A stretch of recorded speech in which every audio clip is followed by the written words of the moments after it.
¿Qué tal? Buenas noches, buenos días, buenas tardes, según el horario en que nos veamos.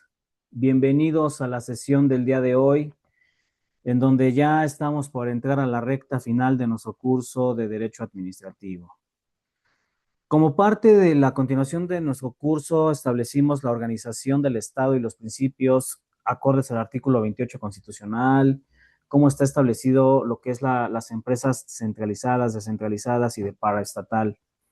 Obviamente la sectorización que corresponde a esa parte de cómo están las empresas respecto de la administración pública, las secretarías de Estado, las empresas propias también de materia de licitaciones, entre otras condiciones.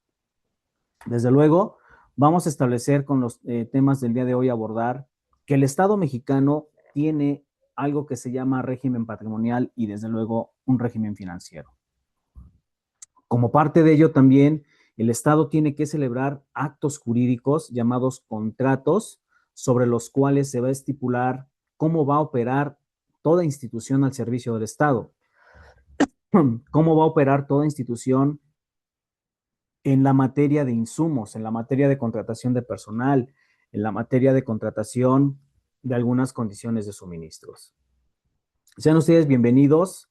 Y bueno, nos vamos a arrancar inmediatamente con este tema súper importante que es el régimen patrimonial y financiero del Estado mexicano.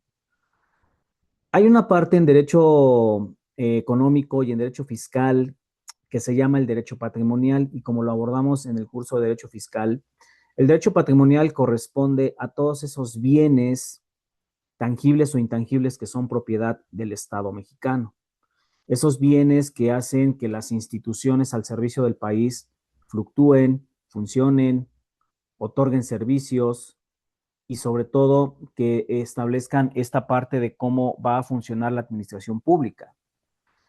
¿Qué hace el régimen patrimonial? Pues desde luego todo lo que entra en materia de dinero a lo que es la ley de ingresos y el presupuesto de egresos de la federación, que se debe poner en operación, sí, para programas sociales, pero también se debe poner en operatividad para que funcionen las instituciones al servicio de la administración pública y desde luego al servicio de nosotros los ciudadanos mexicanos.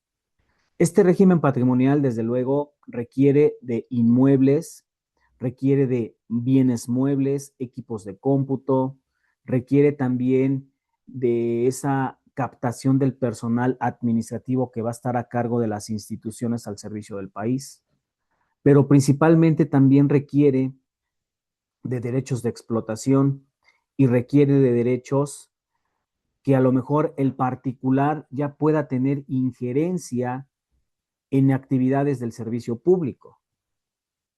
En esta tesitura, nosotros vamos a entender que el régimen patrimonial y el derecho patrimonial establece cómo las instituciones necesitan también de los particulares para que el Estado, en esa multiplicidad de tareas, recurra a los fines para los que ha sido logrado. ¿De acuerdo? Entonces, en esta parte, el Estado mexicano, desde luego que tiene que empezar a ver cómo servir mejor a su país, cómo servir mejor a sus ciudadanos, cómo servir mejor a sus instituciones y desde luego a estas condiciones de cómo hoy día el Estado mexicano no puede cumplir tan a cabalidad las tareas encomendadas. ¿Me explico? Obviamente, cuando los particulares se interesan en estos bienes determinados, van a permitirles el uso de bienes públicos al servicio de ellos. Y estos bienes públicos deben establecer que se cuenten con las cualidades idóneas para que el gobernado halle en esas labores un significado económico y sobre todo que se pueda representar la utilidad social, la utilidad gubernamental para lo que fue creado este régimen patrimonial.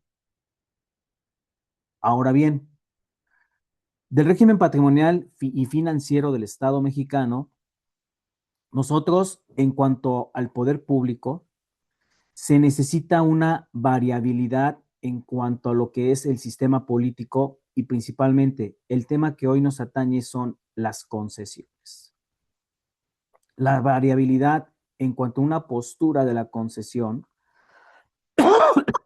perdón, establece que el régimen económico, político y social del Estado sea intervenido por el Estado mismo, pero que requiere también tanto de la administración pública, de los particulares, de la inversión extranjera, de la inversión nacional y de la iniciativa privada para establecer acorde áreas de repartimiento de tareas que el gobierno federal, el gobierno estatal y el gobierno municipal no pueden desarrollar directamente. Permítame un segundo.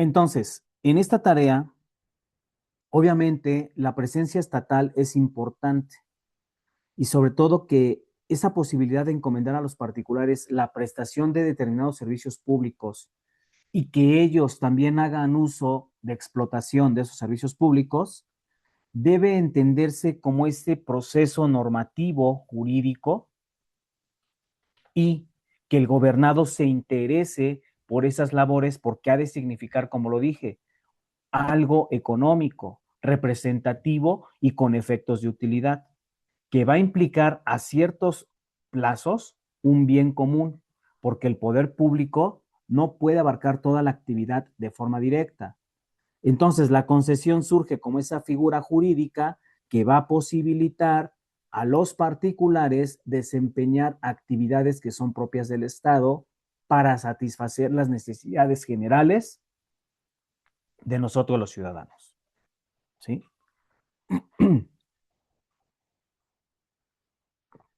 Obviamente, de acuerdo a esta presencia estatal, la normativa jurídica establece que los bienes y actividades que primigeniamente son de la organización y de la administración pública, por circunstancias diversas, se van a otorgar temporalmente a ciertos administrados, no a todos los administrados, ¿sí? Y en esta posibilidad, la concesión tiene un proceso evolutivo e histórico en que el poder público originalmente le correspondía al propio Estado, pero que de acuerdo con esta parte, algunos gobernantes otorgaban a sus ciudadanos esa potestad de recaudar los tributos, por ejemplo, a los súbditos, ¿sí? Hoy día, pues tenemos al Servicio de Administración Tributaria, sí, que es la entidad encargada de captar los ingresos de la federación. En eso estamos de acuerdo. Pero también el Estado necesita entregar, por ejemplo, con motivos, en la antigüedad con motivos de conquistas o de guerras o de colonizaciones, se establecían esos derechos de explotación sobre recursos naturales de los territorios que estaban sometidos a los pueblos conquistados.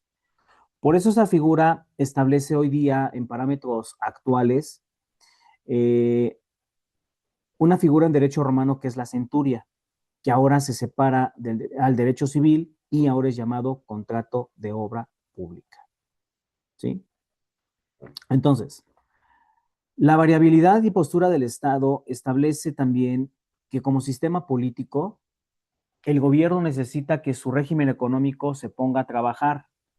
¿Por qué? Porque así el poder público puede estar tendiente de manera directa o indirecta a la prestación de servicios públicos y el uso de bienes o la explotación de ciertos bienes, pero en un enfoque orientado a que la actividad económica del Estado sea operada por el propio particular. Entonces, dado el intervencionismo del poder público, se puede ir desde un acaparamiento en el área de totalidad de las concesiones, pero esto sería insuficiente para el Estado. ¿Por qué? Porque el Estado tiene tantas cosas por hacer en las demandas del país, en las demandas de la sociedad, que resulta imposible acaparar todo lo que es el sector público. Pero hay que establecer orden jurídico en cuanto a esa potestad de los derechos de explotación de los particulares y sobre todo en qué condiciones va a operar la concesión. ¿De acuerdo? Ahora bien, esta variabilidad también establece que nosotros los administrados y como concepto de concesión para Otto Mayer, establece que es un acto administrativo, pero también tiene elementos del acto jurídico como toda la naturaleza, no nada más civil, sino como la naturaleza de esta evocación unilateral y bilateral de celebrar, o de más bien, de crear consecuencias de derecho, transmitirlas, en su defecto, modificarlas y sobre todo extinguirlas como manifestación de la administración pública.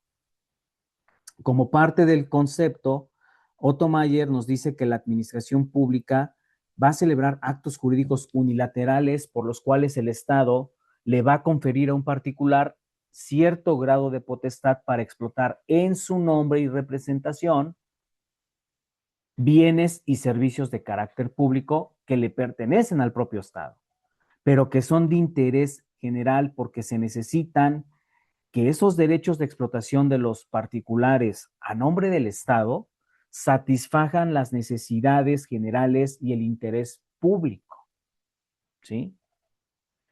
Dentro de la naturaleza jurídica de la concesión, establecemos que pueden haber ciertas controversias de estipular si hoy la representación del acto jurídico o del acto administrativo atiende a las verdaderas necesidades de los ciudadanos en general. Pero lo cierto es que hoy en día la concesión se convierte en ciertos tipos de contratos que vamos a analizar a continuación. Por un lado, la concesión es un contrato de derecho privado. Es decir, ¿por qué de derecho privado? Porque aquí el Estado va a perder hasta cierto punto y momentáneamente su autoridad jerárquica.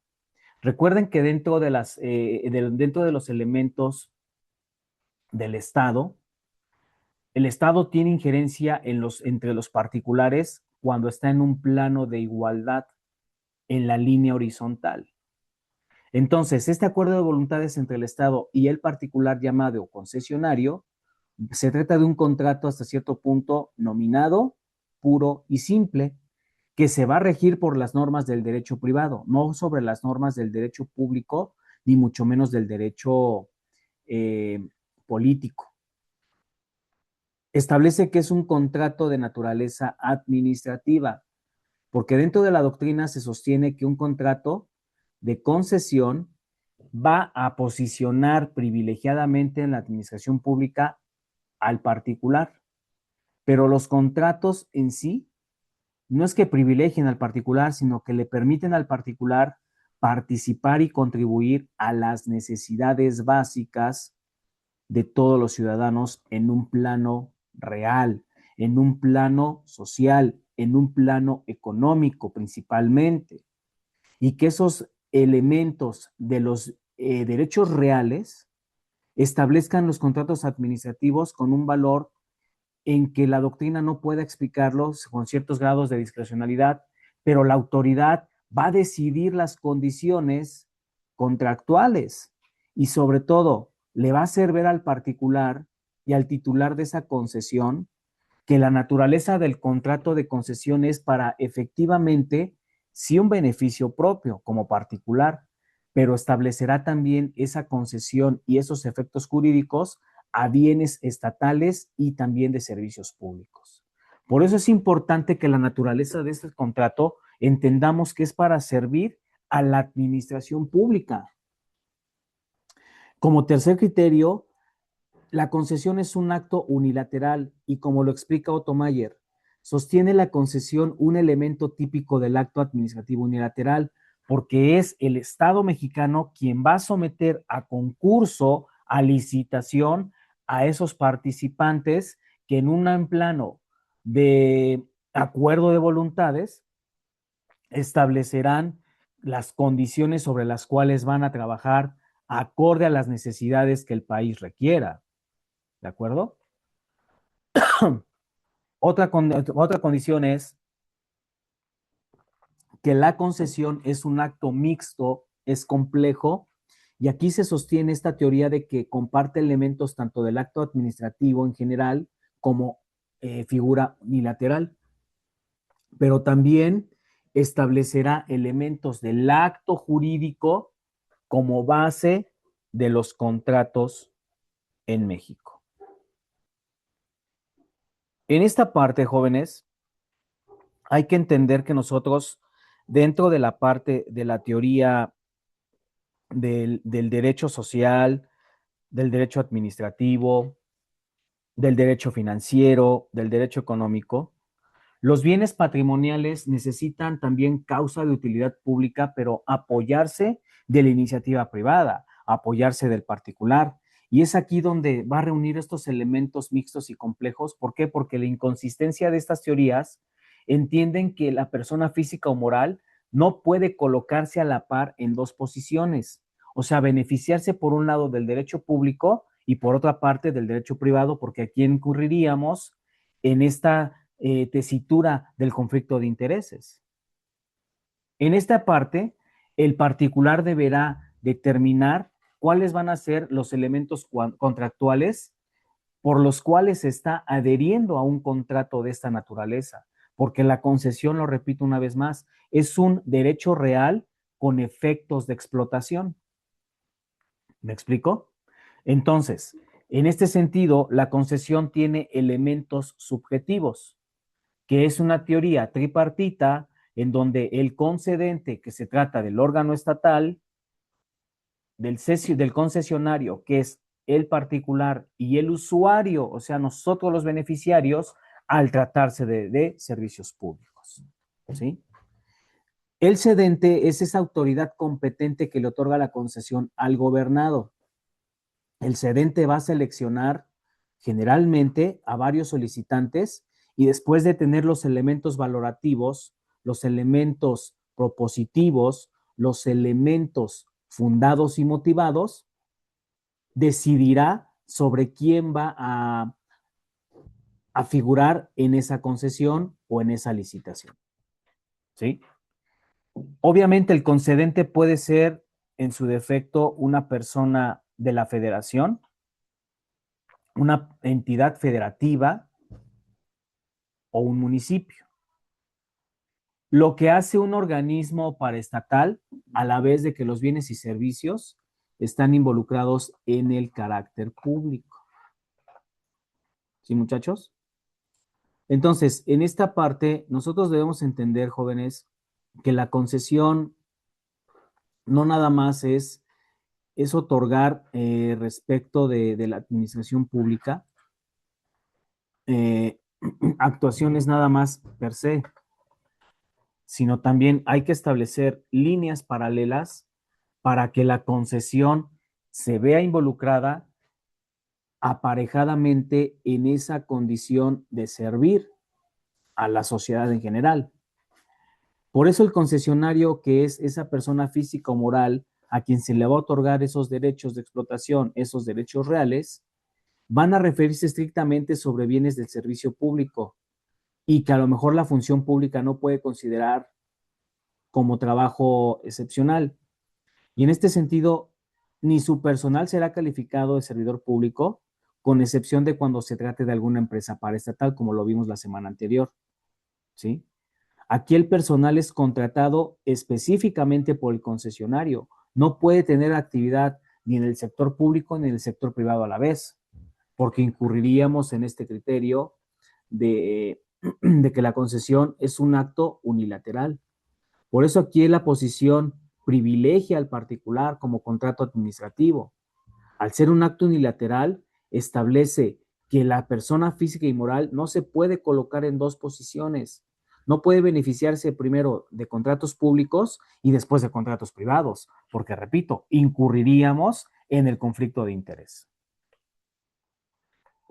Ahora bien, esta parte del concesionario tiene, con efectos de ley, estipular cómo va a calificarse y cómo se va a reconocer su situación jurídica, su situación constitutiva y sobre todo la licitud de sus negocios jurídicos, porque tampoco podemos dejar en manos de delincuentes, de malos manejos, las concesiones que operan en la administración pública federal. ¿Sí? Un ejemplo de ello es que no podemos dejar en manos o no podemos seguir dejando en manos de las mafias al transporte público de pasajeros, porque sabemos que hoy día el Metrobús, a pesar de que es un transporte hasta cierto punto subsidiario, hay concesiones y la tiene cierta línea camionera que opera en el oriente del país.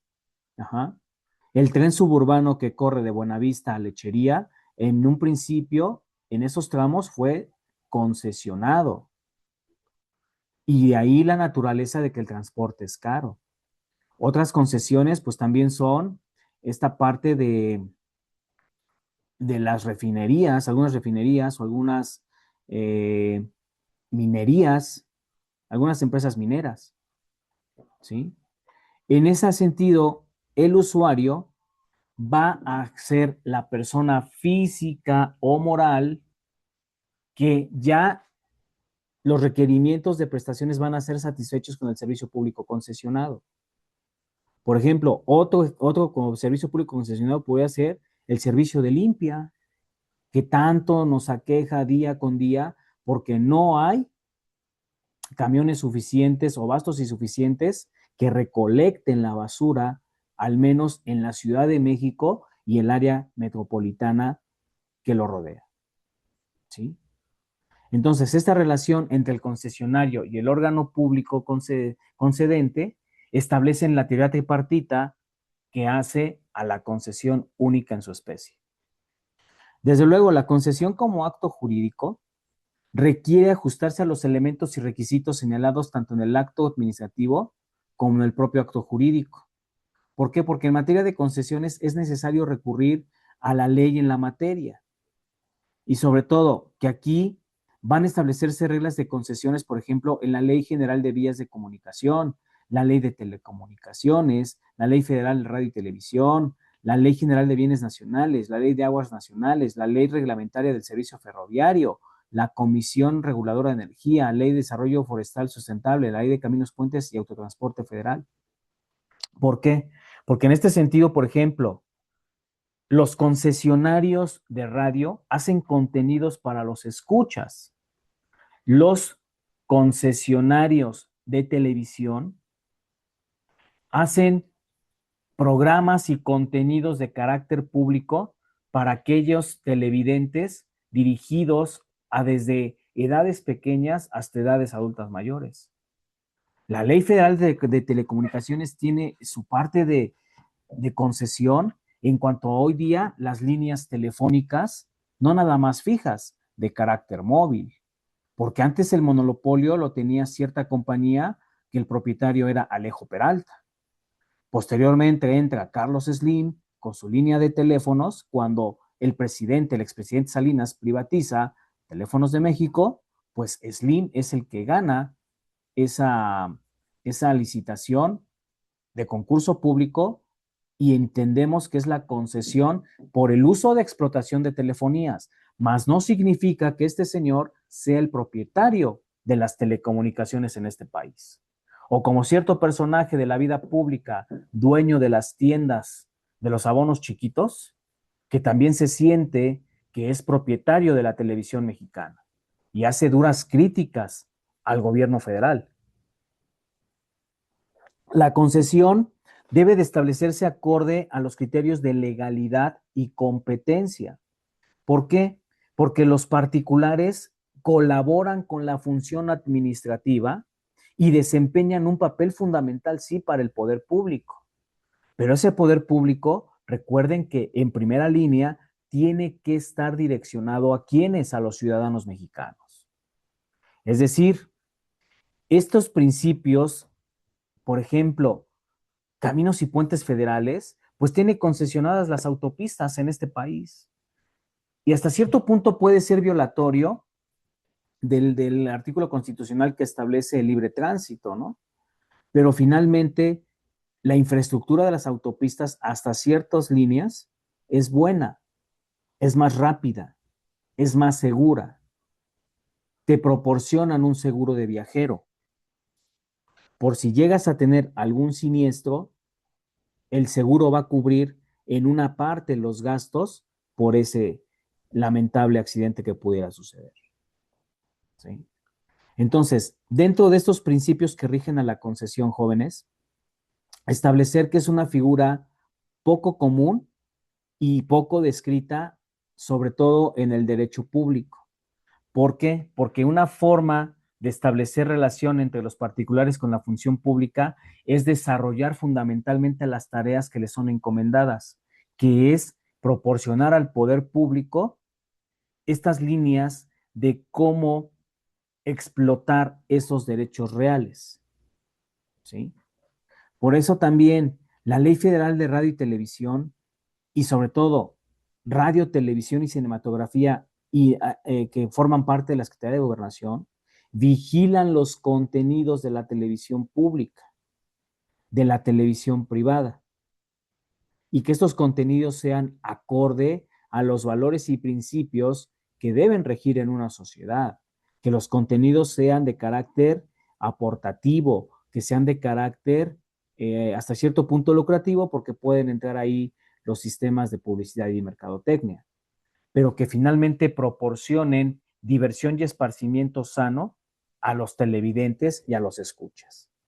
Dentro de las concesiones de la Ley General, de la Ley de Vías Generales de Comunicación, pues obviamente las empresas que se encargan de reencarpetar los acotamientos de las luminarias, de los tramos interestatales y de también cómo está la infraestructura en cuanto a esa condición de las mallas de contención, por ejemplo. ¿Sí? Hoy día necesitamos de un desarrollo forestal sustentable porque el ecosistema se está terminando finalmente. Y eso va a ser materia del siguiente curso cuando lo impartimos. ¿Sí? Que este desarrollo sustentable prolifere fauna, flora, acorde al artículo cuarto constitucional en el párrafo referido a qué? A los DESCA, derechos económicos, sociales, culturales y ambientales. ¿Sí? Entonces, estos principios de la concesión establecen, sí, que a lo mejor va a estar inmiscuidos los sistemas liberales, neoliberales o la economía mixta, pero que en cuanto a su uso, goce, aprovechamiento respecto de los bienes del Estado, se tienda a no considerarlos no nada más una concesión, sino también que unánimemente se les coloque dentro de las figuras para lo que se está tratando el tema en comento. ¿Sí, jóvenes? Entonces, la concesión, por ser un acto jurídico, establecerá también la capacidad del concesionario. Recuerden que hay una capacidad de goce, como lo refiere el maestro Rojina Villegas, que es la aptitud de ser titular de derechos, pero también para ser sujeto de obligaciones. Y que en esta línea nos dice que la naturaleza jurídica del sujeto de derecho es hacer valer directamente esos derechos y celebrar en su nombre y a propia cabalidad el ejercicio jurídico para los actos, pero también para el cumplimiento de las obligaciones. ¿De acuerdo, jóvenes? Permítanme un segundo.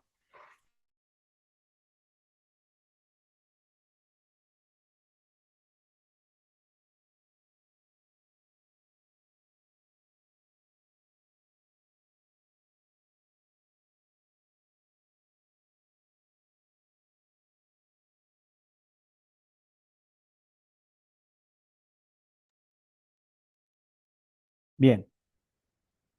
Obviamente, el concesionario, al tener esta capacidad de goce y ejercicio, pues también en nuestro país le da ciertas prerrogativas para establecer estas directrices de recibir no nada más en la materia nacional, sino en la materia internacional, esos derechos de explotación.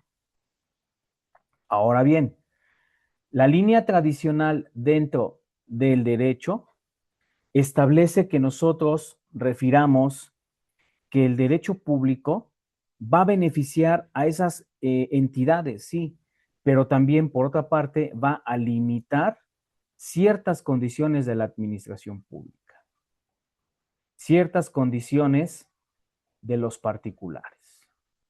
¿Por qué? Porque en esta línea paralela, jóvenes, hay que entender que la administración pública tiene esas estrategias y ese diseño de políticas públicas para que el ciudadano tenga los bienes necesarios para una vida digna, para una vida acorde. Pero es aquí donde el sector de oportunidad considera que la tarea del Estado no nada más debe estar en manos del Estado, sino que también al estar en manos de los particulares, el sector social se va a ver denominado con un amplio campo de aportación. Y recuerden que dentro del sector nacional, todos esos elementos conservados por criterios de exclusividad están prohibidos porque el poder público no puede ser monopolizado. ¿De acuerdo? El poder público tiene que estar siempre al servicio de los ciudadanos. Ahora, las tareas, de acuerdo a las capacidades y circunstancias cambiantes de la propia historia, nos permiten que los riesgos de dejar en manos la administración pública, en manos de los particulares, pues ha superado ciertas condiciones. ¿Por qué? Porque la actividad, al considerarse importante y trascendental para el país, ya no se convierte en una tarea específica, como por ejemplo el derecho de explotación a los hidrocarburos, ¿sí? Hoy día, bueno, sí, el Estado mexicano tiene ciertos tipos de monopolios, ¿no? Como por ejemplo todavía la producción de petróleos, la emisión de moneda, la acuñación de la misma, la energía nuclear, el servicio público de los telégrafos. Aunque repito, hoy día los telégrafos ya están en un modo obsoleto de telecomunicaciones. Hoy día operan más los correos electrónicos, las redes sociales, los mensajes de texto inmediatos. Uh-huh. Pero esta capacidad técnica del concesionario tiene que hacer ese elemento demostrativo y fehaciente de que cuenta con los elementos necesarios y los recursos técnicos para la prestación del servicio público. Yo no puedo dar una concesión en materia de hidrocarburos si no tengo la maquinaria suficiente. No puedo dar una concesión en materia de minería si no tengo el personal capacitado y las herramientas necesarias para poder hacer excavaciones. Y ahí tenemos grandes tragedias como la de Pasta de Conchos. ¿Sí? Por eso, poseer los elementos técnicos, poseer los elementos hasta cierto punto cambiantes y fehacientes, debe ser una tarea elemental que el particular le debe demostrar al Estado mexicano para poder servir a su país. Desde luego, la capacidad financiera. Esta capacidad técnica debe ser aludida a lo que es la capacidad técnica. ¿Por qué? Porque la tarea que el particular emprende no es fácil.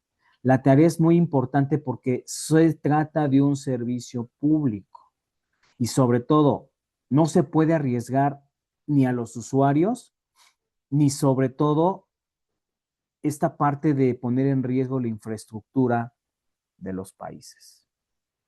¿Sí? No se puede poner en riesgo eso, jóvenes. ¿Por qué? Porque en esta línea paralela, nosotros también tenemos que entender que el Estado mexicano se debe valer y se debe servir de gente capaz, de gente que establezca una capacidad financiera real, una capacidad financiera transparente, una capacidad financiera donde se tenga que demostrar la garantía de asegurar una operación adecuada y sobre todo eh, legal. ¿Vamos claros? Entonces, en este sentido, el plazo de vigencia de la concesión va aproximadamente entre mínimos y máximos, le corresponderá entre 25, 30 o 50 años o hasta elementos indefinidos, pero generalmente van a ser entre 25, 30 o 50 años. ¿De acuerdo? ¿Qué derechos tiene el concesionario? Una vez otorgada la concesión, desde luego, los derechos que emergen para el concesionario, encontramos que el derecho público va a disponer de las cosas concesionadas, pero dentro de los límites que señalan las leyes mexicanas. Por eso el título de concesión requiere de cambios para armar nuevas instalaciones, requiere lograr un objeto jurídico, un objeto social y un objeto económico de la propia concesión. Recibir beneficios económicos, sí, desde luego, por las tareas realizadas y generadas, pero también tiene a su cargo la posibilidad de oponerse al otorgamiento de nuevas concesiones porque han interferido en el ámbito de operaciones. Entonces, los derechos otorgados son de carácter personalísimo. Solo pueden ser transferidos mediante el consentimiento de la autoridad, que en este caso es el Estado mexicano, y desde luego implicará un nuevo acto administrativo como parte de adhesión en la concesión. ¿Sí, jóvenes? Obviamente, nosotros para poder establecer estos actos administrativos, tenemos que ver qué propiedades o sobre qué bienes van a ser esos usos y esos derechos de explotación sobre bienes. ¿Por qué? Porque no es fácil entender esa parte de cómo el Estado mexicano da a diestra y siniestra tantas concesiones, ¿no? Los bienes afectados pueden pertenecer al concesionario o al Estado, es decir, al concedente, y que en esta parte sean bienes que aporte el poder público de operación, quienes entreguen bienes del patrimonio público y sobre todo que el objeto sea el aprovechamiento de las cosas de la propiedad estatal, ¿sí? De la propia actividad estatal. Ahora, la titularidad patrimonial de estos bienes tienen que decir que la concesión no debe variar originariamente de su propietario, ni mucho menos que se vea afectado el patrimonio. ¿Por qué? Porque los sujetos que quedan en esta trilogía están sujetos a las propias limitaciones que la concesión prevé. Porque recuerden que como todo contrato, la concesión tiene solemnidades inherentes del acto jurídico. Entonces, esta parte de señalar en qué términos la concesión va a operar, deben establecerse en que se trata de bienes que se puedan consumir o que se puedan extraer. ¿De acuerdo, muchachos? Ahora bien, un elemento también de la concesión es la tarifa, porque se dice que la tarifa denominada, perdón, la tarifa denominada en nuestro país es lo que va a cobrar el concesionario y sobre todo que esta tarifa debe estar aprobada por el Estado, la cual debe basar un importe de carácter que compense, que sea justo, pero que también sea razonable acorde a las actividades y necesidades de esos derechos de explotación. ¿Por qué? Porque el concesionario tiene que pensar que su tarifa sea cierta, sea reglamentaria y fijada por la propia administración pública. Porque la concesión, al ser un uso de aprovechamiento, parte de los bienes del Estado, se equivale a que esos derechos o tasas fiscales se deban de pagar también en la hacienda pública. Uh-huh. Hay varios ejemplos de concesiones, ya lo referí. Telecomunicaciones, radio, televisión, transporte público, transporte ferroviario, transporte marítimo. ¿Qué relaciones hay entre las concesionarias y los usuarios? Pues desde luego, no puede existir un concesionario y un usuario para dar auge a la concesión. O sea, si no existen los dos elementos, no existe la concesión. Entonces, estas relaciones son de carácter complejo y van a estar reguladas por las normas del derecho público, pero así también por las normas del derecho privado, porque generalmente se va a reconocer al concesionario como un proveedor y al usuario como el adquiriente de los servicios. Y que en este caso la legislación protectora del consumidor establezca que esos servicios son obligatorios y facultativos para el usuario, como por ejemplo, servicios de primera necesidad, es decir, la energía eléctrica a cargo de quién, de Comisión Federal de Electricidad, que en su momento, como parte de suministrar luz, tuvo una concesionaria que fue Luz y Fuerza del Centro. Uh-huh. Y Luz y Fuerza del Centro obtuvo por muchos años, por varias décadas, el suministro de luz, al menos en los municipios, perdón, en los estados de las metrópolis inherentes a la Ciudad de México. Entonces, cuando Luz y Fuerza del Centro incurre en prácticas desleales, en prácticas ilegales, el gobierno de Felipe Calderón Hinojosa determina que se deben expropiar. ¿Sí? Desde luego, esta parte de la relación intrínseca entre las facultades que te otorga la concesión, pues también establece el servicio de pasajeros, por ejemplo.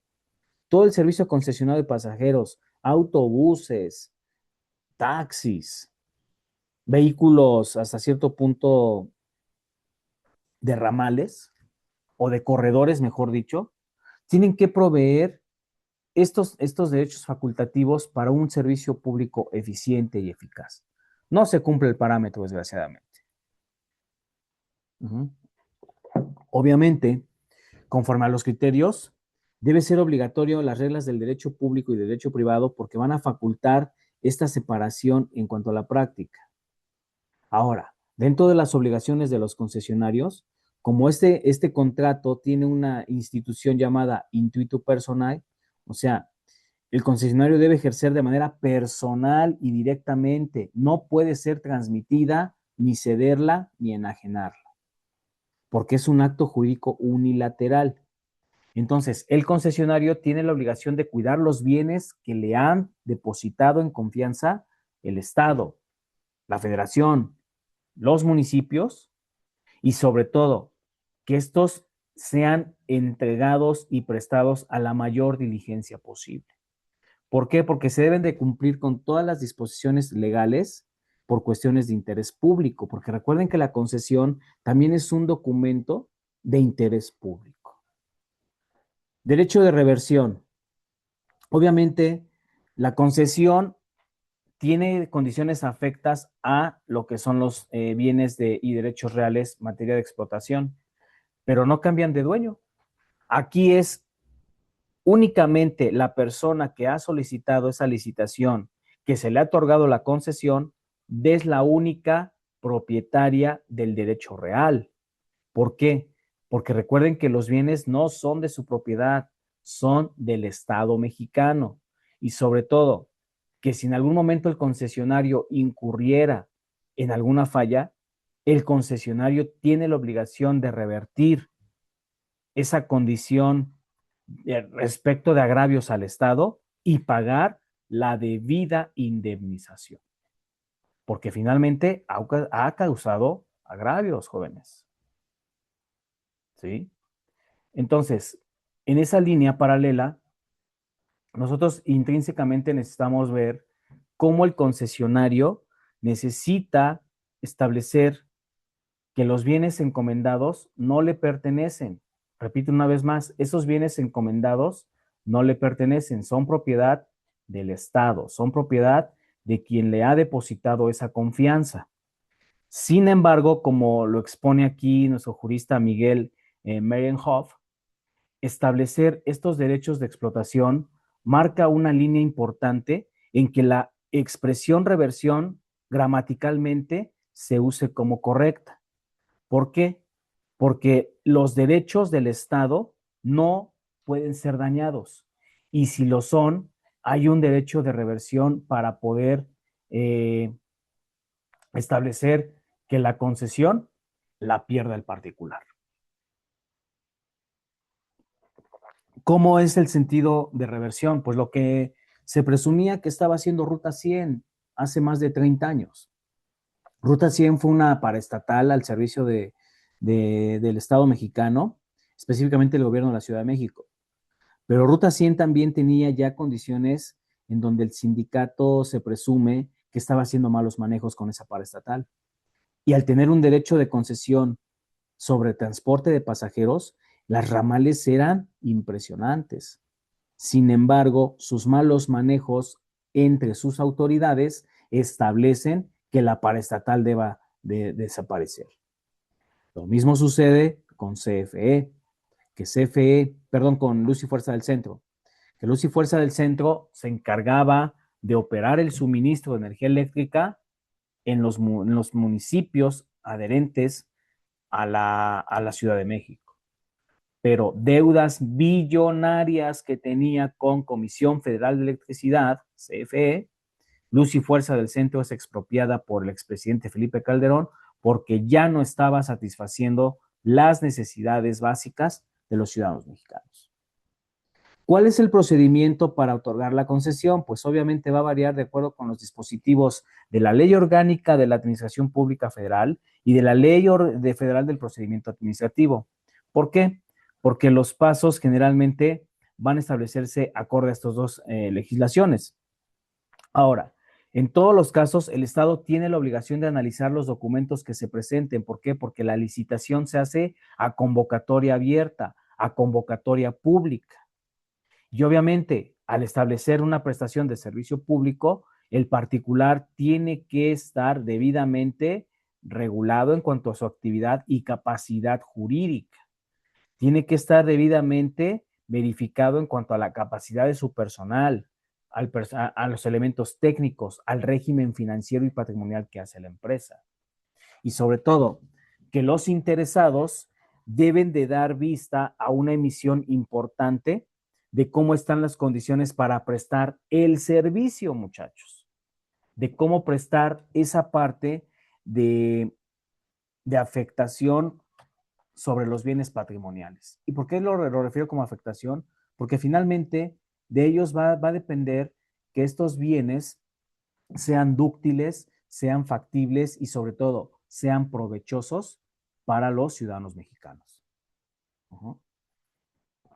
Obviamente, el personal técnico, financiero, administrativo del concesionario o del concursante no debe de intervenir sobre terceros interesados. Serán los propios solicitantes quienes obtengan el servicio de concesión y sobre todo la decisión de interponer un recurso administrativo cuando no les sea favorable si es que reunieron todas las condiciones.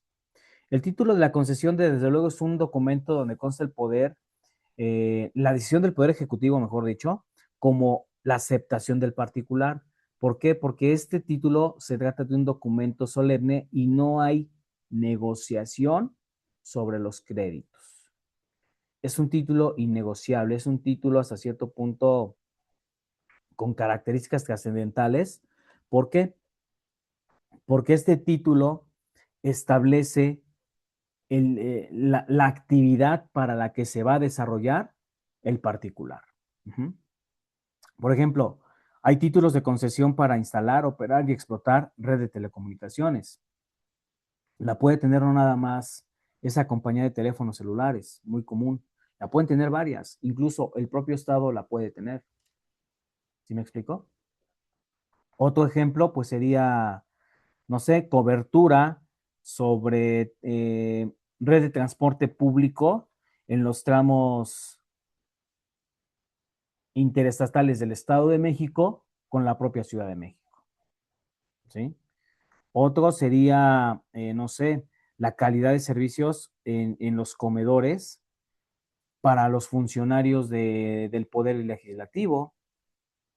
Sabemos que diputados y senadores pues echan sus grandes cócteles en los restaurantes, pero el personal administrativo que trabaja en la Cámara requiere a veces de insumos y entre ellos una prestación que se les da es el servicio de comedor. Ese es otro tipo de concesión.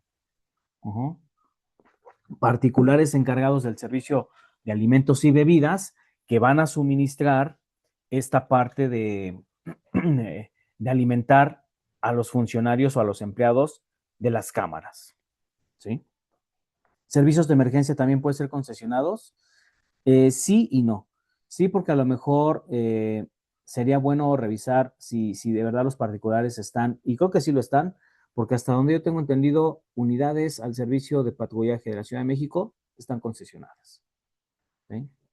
Servicio de grúas es un servicio concesionado. Por eso cuando de repente al ciudadano le quieren llevar su vehículo al corralón, pues obviamente es un agravio muy fuerte. ¿Por qué? Porque el ciudadano pues sabe que la grúa le va a cobrar un ojo de la cara, ¿no?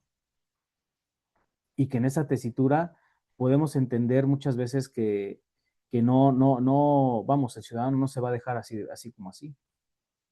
Ahora bien, establecer que la falta de objeto o materia de la concesión va a estipular también causas de extinción. La existencia de concesiones no, bueno, a perpetuidad no es como tal una figura todavía vigente. Ya va desapareciendo o ha desaparecido casi en su totalidad. ¿Por qué? Porque las concesiones eran, no sé, por revocación, caducidad, por rescate, por renuncia, la quiebra de la empresa, que es el caso que expongo de Ruta 100, o en su defecto la muerte del concesionario. Hay cumplimientos a plazo, sí. ¿Por qué? Porque son, como el derecho mexicano lo estipula, son a largo plazo, partiendo de 10, 20, 50 años, por ejemplo. Incluso muy ambiguamente, pero pueden ser vitalicios. Otra parte es la falta de objeto materia, que es cuando se extingue o se agota ese objeto para el que fue creada la concesión, como por ejemplo la explotación de recursos naturales o de transporte de pasajeros. O sea, no puedes meter recursos naturales si un río ya se secó o si hay deforestación masiva de árboles. Puede establecer esa condición también del transporte de pasajeros cuando la línea ya esté a lo mejor obsoleta o en su defecto cuando hayas ingresado un transporte mejor, que es el caso de los autobuses que están sustituyendo o que ya llevan sí, más de una década sustituyendo a las unidades llamadas microbuses. Se fueron sustituyendo hoy día con el regreso de los vehículos tipo vagonetas o bien de los autobuses de capacidad para más de 50 pasajeros. El Metrobús, desde luego, es un ejemplo muy tangible de cómo la concesión puede tener efectos productivos. Recordemos que el Metrobús ya tiene más de 20 años en este país y específicamente en varias entidades de la República Mexicana. ¿Por qué? Porque ha sido un transporte público eficaz, eficiente, un transporte público que si bien es concesionado hasta cierto punto, va conectando con varias ramales de la Ciudad de México y te conecta de norte a sur, de oriente a poniente, con el centro de la ciudad mismo. Ahora, la rescisión de una concesión puede aplicarse por principios generales con efectos del acto jurídico de los contratos, ¿sí? Por el incumplimiento de las partes, ya sea del concesionario principalmente, porque recuerden que es un contrato administrativo, es un contrato unilateral. Ahora, la mención que tiene la práctica en el contrato de concesión para el derecho administrativo mexicano, al ser un acto unilateral del Poder Ejecutivo, la rescisión es un elemento quizá no rescindible, pero sí hay elementos de incumplimiento que podrían aplicarse a los principios generales de los contratos. La revocación de la concesión puede producirse por áreas de oportunidad o razones de oportunidad y sobre todo establecer que el concesionario ha incurrido en faltas graves sobre las condiciones del título correspondiente, pues obviamente el gobierno va a cancelarle esa concesión.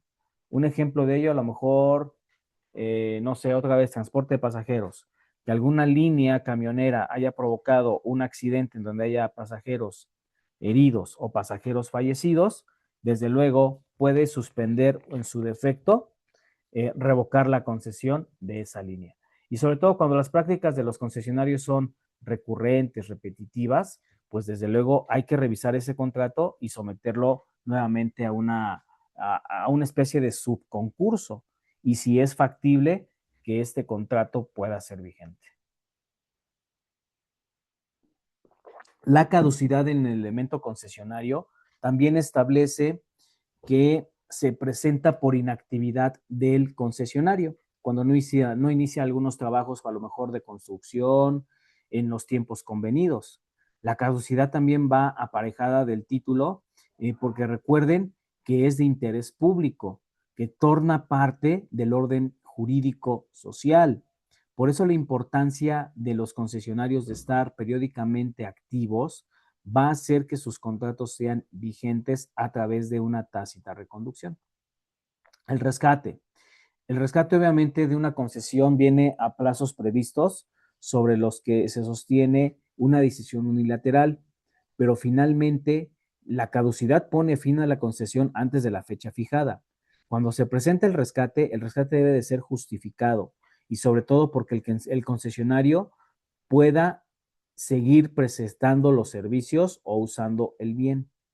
Aquí mucha gente quiso rescatar, por ejemplo, a Ruta 100, pero era ya insostenible, ¿sí? Era ya se presumía que había tanta corrupción en esta línea de autobuses que los usuarios pues no se dieron cuenta y desde luego el servicio a veces era pésimo. Ahora, esta parte del rescate también debe estipular que el particular pueda oponerse. ¿Por qué? Porque puede presentarse un abuso de poder, ¿sí? Algún desvío. Entonces, el rescate prematuro antes de la fecha de plazo de vencimiento implica necesariamente el pago de una indemnización. ¿Para quién? Para el particular. ¿Por qué? Porque se estiman daños y perjuicios a los bienes patrimoniales, sobre todo porque el concesionario ha invertido dinero, tecnología, personal y sobre todo tiempo en esa actividad. La renuncia de la concesión. Este supuesto tiene ciertas particularidades. ¿Por qué? Porque no se decide sobre los derechos que implica la concesión en sí, sino algunas correlativas obligaciones. Ahora, este derecho de renuncia no debe ser admisible hasta cierto punto. ¿Por qué? Porque la concesión tiene un papel en juego, el interés público de los ciudadanos, el interés colectivo. Esta parte de la renuncia tiene que acordarse en términos de igualdad, en términos de acuerdo mutuo. Por eso el Estado mexicano tiene que estar revisando periódicamente esos contratos, ¿sí? Esas causales. La quiebra o la muerte del concesionario, pues bueno, la quiebra ya sabemos que es de índole un procedimiento mercantil en la cual el concesionario pues obviamente somete su empresa a concurso porque ha caído en un estado de insolvencia, no de liquidez, de insolvencia. Y por ende, el comité de vigilancia determina que ya no es factible mantener a una empresa que no tiene liquidez porque no se está garantizando con el principio de idoneidad del ejercicio público o del servicio público. La muerte del concesionario también establece, bueno, en el caso específico, la muerte del concesionario pues es la persona física que va a imposibilitar quizá la subsistencia de la concesión. Esto tiene un carácter personal e intransmisible. Recuerden que la concesión es unipersonal, no es transmitida. Y sobre todo, que al ser correspondiente de un acto jurídico unilateral, el órgano administrativo debe asegurar la continuidad del servicio público o la explotación del bien. Y sobre todo, sustituir inmediatamente esta parte. ¿De acuerdo? Concesiones en las entidades federativas y municipios, pues desde luego las hay, o sea, las hay en diversas modalidades y sobre todo que van acorde a estos principios de lógicos, sobre todo para satisfactores de las necesidades básicas. Por ejemplo, una asignación, pues obviamente asignar una concesión es dar al particular ese derecho de explotación sobre bienes y servicios directamente, en nombre y en favor del Estado. Puede haber asignaciones en minería, ¿por qué? Porque ellos van a transmitir esta parte de explotación, más bien exploración, explotación de metales. Asignación en materia de aguas residuales. Aquí la asignación se va a dar a través de organismos paraestatales u órganos desconcentrados para que ellos trabajen sobre aguas propiedad del gobierno federal o de las reservas federales. Trabajos de localización, captación, almacenamiento y distribución del agua. Explotación de bienes materiales y de ocupación de terrenos tiene mucho que ver con el artículo 27 constitucional. ¿Por qué? Porque aquí estamos marcando esta parte de cómo los litorales, las condiciones limítrofes, los arrecifes o las reservas propias también pueden dar esa condición de ocupación de terrenos. Ahora, una figura súper importante en la concesión, sobre todo, es el derecho de expropiación. La expropiación, desde luego, es un derecho real y es un derecho en donde el gobierno te va a despojar legítimamente de un bien tuyo, pero este bien tendrá que ser con causa de utilidad pública. Es decir, que si algún tramo ferroviario, algún tramo terrestre, algún tramo en construcción, por ejemplo, con la línea 12 del metro, ahí hubo varios casos de expropiación de bienes de los colonos de Iztapalapa. ¿Por qué? Porque aquí se marca esa parte de que el metro iba a transitar por esos tramos. ¿Me explico? Y principalmente al establecer esa explotación de esos tramos, pues el caso es de utilidad pública. Desde luego, marcar estas líneas paralelas de cómo está el metro de la Ciudad de México, a ellos les tuvo que haber indemnizado conforme al valor catastral. Expropiación, perdón, no es lo mismo que despojo, ni mucho menos incautación. Son dos figuras diferentes. Recuerden que expropiar es, repito, despojarte legítimamente de un bien propiedad tuya con respecto de qué? Causa de utilidad pública. ¿De acuerdo, jóvenes? Bien, el siguiente tema que vamos a abordar el día de hoy son los contratos administrativos. Y estos contratos administrativos tienen mucho que ver en cómo nosotros vamos relacionando a la función pública, pero también al acto jurídico. El acto jurídico en su acepción desde la parte del derecho civil y en general, es esa voluntad de los seres humanos para crear, modificar, transmitir y extinguir derechos y obligaciones, de las cuales los casos concretos a aplicar generarán las respectivas consecuencias de derecho. ¿Sí? Pero en materia administrativa opera muy distinto de la materia civil, porque el contrato representa una de las instituciones de mayor jerarquía, si lo queremos ver de mayor abolengo, en el derecho en general y en la ciencia jurídica. ¿Por qué? Porque va a establecer principios del derecho romano, sí, pero que se van a ir revestiendo a las características propias del derecho actual, del derecho vigente, quizá relacionados con el derecho internacional público, el derecho internacional privado, el propio derecho civil, el derecho administrativo y el derecho laboral. Pero, ¿qué son los convenios, los contratos y los cuasicontratos? Obviamente, los convenios son integrados en el derecho romano como el acuerdo previo de voluntades, pero no tienen todavía elementos esenciales o requisitos de validez del acto jurídico. ¿Por qué? Porque es un pacto nada más, ¿sí? Obviamente sí hay pactos como es la traditio, la stipulitio, la transcriptio, la mancipatio, ¿sí? Que son tecnicismos que se han otorgado desde el Código Napoleónico, pero que hoy día rigen a nuestro derecho contractual. ¿De acuerdo? Entonces, la división de los contratos obviamente se va a dar en contratos nominados, innominados, contratos de tracto sucesivo, contratos aleatorios, contratos conmutativos, contratos de tracto sucesivo, contratos instantáneos.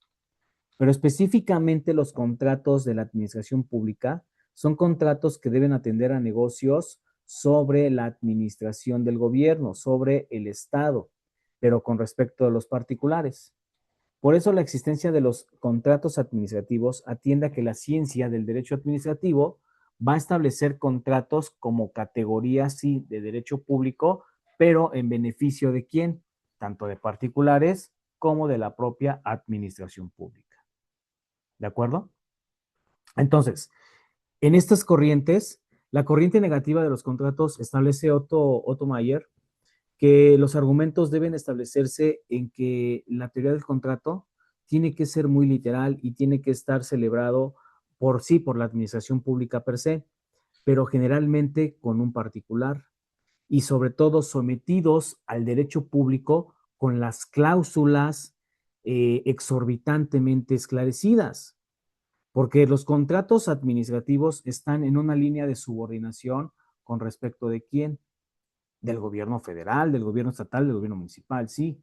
Pero esta explicación necesaria se necesita que el descuido de un particular pudiera incurrir en condiciones de vicios del contrato.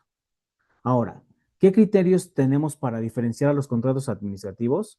Pues por un lado, los contratos, el criterio subjetivo, porque el criterio subjetivo es que uno de los contratantes, al ser de carácter administrativo, es la administración pública, empresas paraestatales, empresas centralizadas.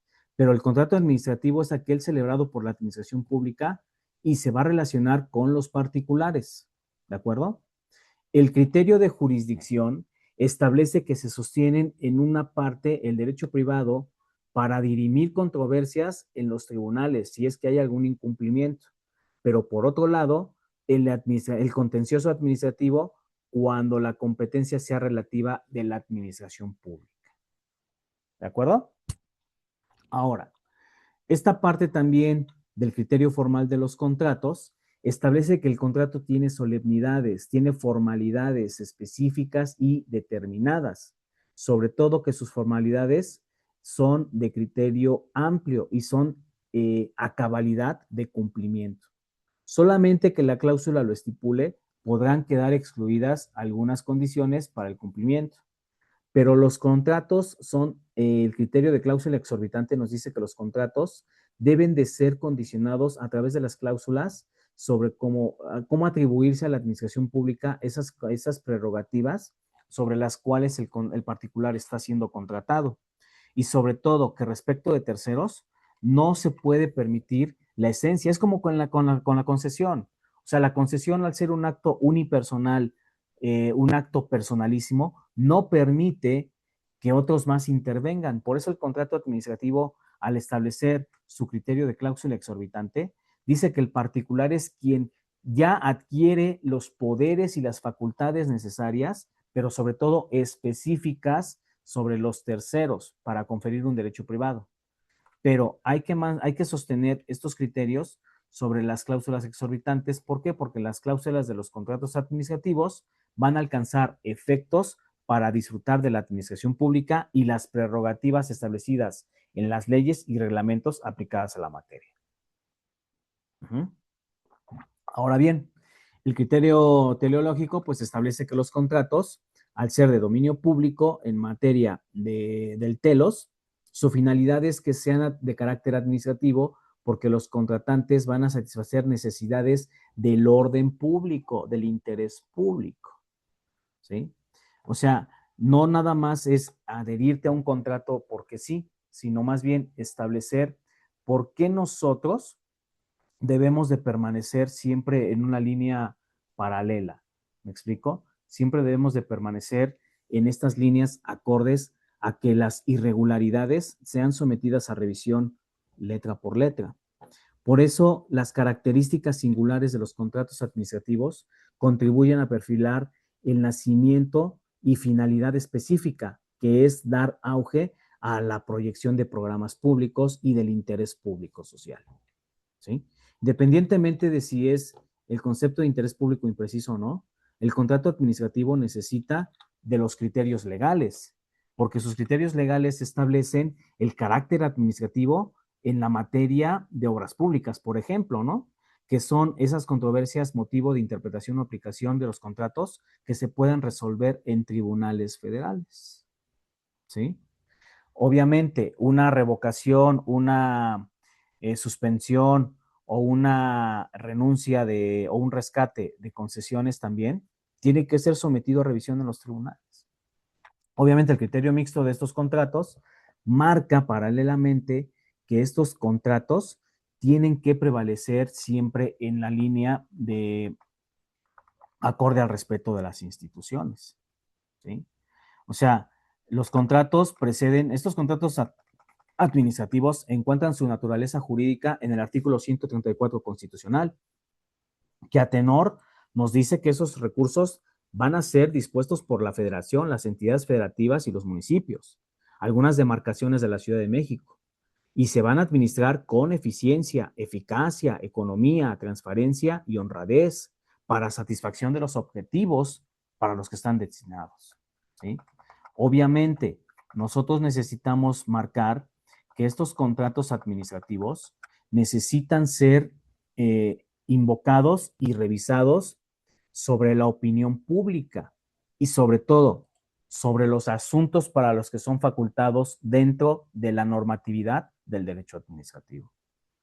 Del concepto de contrato administrativo, pues entendemos que son actos bilaterales que realiza la administración pública y que de acuerdo al contenido, su naturaleza contractual, van a estar dentro de las categorías para participar en la administración de las cosas, pero que en ese orden se van a definir como el acuerdo de dos o más personas que de acuerdo a los órganos del poder público establecen un ejercicio principal, la función pública.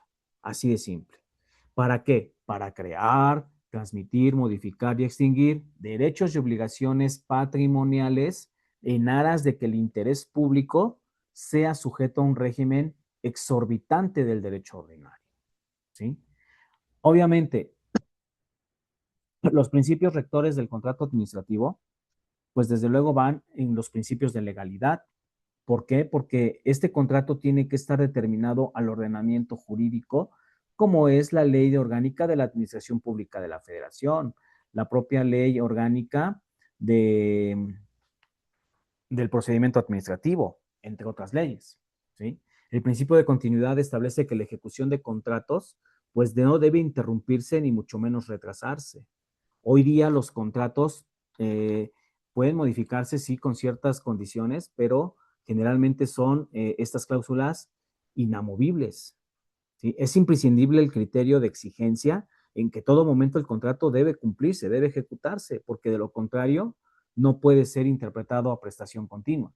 El principio de mutabilidad establece que la administración pública literal y unilateralmente tiene que marcar ciertos límites del órgano administrativo contratante en aras de que el interés público determine el pacta sunt servanda, ¿sí? Que se tenga que cumplir en su literalidad el contrato. Principio de equilibrio financiero, porque tanto el particular como el Estado tienen que establecer esa dualidad equitativa en que unos ganan y todos ganan, ¿sí? O sea, reducir a su máxima expresión una relación inequitativa, porque recuerden que causas imputables al elemento contractual es el incumplimiento de lo que es las condiciones de fecha de pago. ¿Sí me explico? Entonces, nosotros debemos establecer cómo las líneas paralelas del contrato marcan mucho los hechos del equilibrio financiero, ¿no? Cómo establecer muchas líneas en cómo el Estado mexicano marca los cánones y sobre todo esos cánones dúctiles de cómo nosotros vamos a relacionar esta parte de los servicios públicos, esta parte de cómo nosotros vamos a relacionar el elemento intrínseco, ¿no? Cómo vamos a relacionar estas líneas de excelencia de los contratos y sobre todo las solemnidades, ¿sí? El principio, de hecho, pues también dice que el contrato, en cuanto a sus elementos, contiene requisitos de validez y elementos de existencia, es decir, el consentimiento, la voluntad, el objeto directo, el objeto indirecto, y que debe de estar precedido de ausencia de vicios en el consentimiento, ¿sí? Algunos contratos que aquí, bueno, como parte de los elementos también del contrato, pues establecemos a los sujetos, ¿no? Que es cuando los contratos traen esta parte de las partes intervinientes, es decir, por un lado el Estado o la administración pública y por el otro lado el particular. El consentimiento, que es, de acuerdo al elemento doctrinal, el acuerdo de voluntades para alcanzar un fin común, la ganancia mutua en cuanto a la creación de derechos y obligaciones. Obviamente la voluntad del poder público es cumplir una función administrativa y la del particular es satisfacer ese elemento del Estado. La forma, pues desde luego que los elementos esenciales es que es un requisito establecer que el contrato, al ser un acuerdo de voluntades, va a crear obligaciones de carácter patrimonial y principalmente sus requisitos deben de estar expresos en la voluntad y escrito. El contrato tiene que ser escrito, hológrafo. El objeto, ya sabemos que el objeto directo es sobre lo que va a versar el contrato, es decir, los derechos y obligaciones. El objeto indirecto sobre lo que va a recaer, condiciones de dar, de hacer, de no hacer, de entrega o no entrega. A diferencia de un contrato privado, obviamente el contrato administrativo, su cosa no puede estar en el comercio, porque estamos hablando de obra pública, como por ejemplo la construcción de un puente vial, ¿sí? Se entiende por causa, sí, por causa del contrato, ese principio impulsor sobre las voluntades a su celebración y sobre todo la importancia que tiene para cada entidad pública establecer contratos administrativos con objeto de mejoras en cuanto a su infraestructura general, ¿sí? La finalidad de los contratos es establecer ese elemento esencial sobre el objeto mismo, es decir, cómo se constituye la razón que justifique en la finalidad material del contrato, es decir, lo que está contenido en el acto. Por otra parte, tiene que tener presuntos esenciales, desde luego, como es esta parte de un régimen jurídico, una licitación, una concesión, ¿de acuerdo? Dentro de su clasificación, pues los contratos pueden ser, como lo dije al inicio de este tema, aleatorios, de tracto sucesivo, nominados, innominados, bilaterales, sinalagmáticos, entre otras condiciones. Por eso establecer los contratos administrativos, nosotros podemos tener un contrato de adquisición de bienes muebles, ¿no? Que dentro de su naturaleza se celebran a lo mejor con los municipios, ajá, en donde se van a proveer materiales, suministros, bienes, insumos necesarios para el desempeño de las actividades de los oficinistas a cargo de la función pública. Contratos de arrendamiento sobre bienes muebles también, como es el equipo de cómputo, algunas copiadoras, impresoras, algunos vehículos que también puedan estar involucrados en el pago de rentas.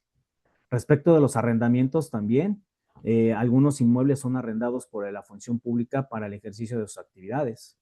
Contratos de servicios relativos a obra pública, pues ya establecemos, no sé, esta parte de construcciones, esta parte de, por ejemplo, ¿cómo les diré? Planeación y programación de presupuestos, establecerá ese tipo de contratos sobre lo que también la obra pública considera construcción de tramos ferroviarios. El propio aeropuerto Felipe Ángeles estuvo bajo un contrato de estas modalidades. ¿De acuerdo, muchachos? Bien, pues hasta aquí llego con los temas del día de hoy. Ojalá hayan sido de su entera satisfacción. Y pues yo me despido deseándoles una excelente día, tarde, noche, según el horario donde nos veamos. Y por favor, regálenme un comentario en el canal, un like para estos contenidos. Es muy importante saber que estamos satisfaciendo sus necesidades. ¿De acuerdo? Nos vemos en la próxima. Hasta luego.